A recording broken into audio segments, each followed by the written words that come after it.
রাধে রাধে বন্ধুরা, সকাল সকাল চলে এসেছি আজকে আবার গোপুসোনাকে স্নান করানোর সিন নিয়ে। তো দেখো এখন আমি কি ড্রেস পরাবো ওকে সেগুলো বাছছি। তো ভাবলাম আজকে ওকে এই ড্রেসগুলো পরাই, কারণ এগুলোতে দেখতে কিন্তু খুব ভালোই লাগে ওদেরকে। আর আদি সোনাকে আজকে এই গেঞ্জি আর এই প্যান্টটা পরাবো, খুব বাচ্চা বাচ্চা লাগে। তো এখন জামা প্যান্ট খুলে ওদেরকে স্নান করাবো। দেখো, হরি বল, রাধে রাধে। তো সোনাদেরকে স্নান করিয়ে নিয়ে এখন লাড্ডু সোনাকে স্নান করাবো। আর তারপরে আজকে সবার শেষে আজকে একটু রাধারানীকে স্নান করানো হয়েছে, নাহলে কখনো কখনো মানে মিলিয়ে গুছিয়ে করাই, একে আগে ওকে পরে এরম করে করে করাই।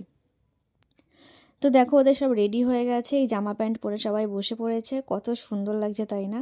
আসলে এদিকে মুখ করিয়ে রেখেছি তো তাই একটু অন্ধকার অন্ধকার লাগছে, নাহলে সত্যি খুব চকচকেই লাগে।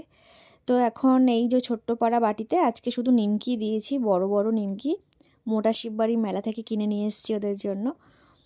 তো খুব টেস্টি ছিল। তো এগুলোকে এখন আদর করে করে ওদেরকে খাইয়ে দিচ্ছি।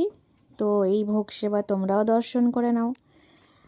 এই সকালের সেবাটাই তোমাদের সাথে একটু শেয়ার করতে পারি, বাদ বাকি সময়গুলো আমার একটু আর সময় হয় না, যেহেতু ড্রেসের অনেক অর্ডার থাকে, তো সেই কারণে কোনো রকমভাবে মানে এদিক ওদিক করে কাজগুলোকে সামলাতে হয়।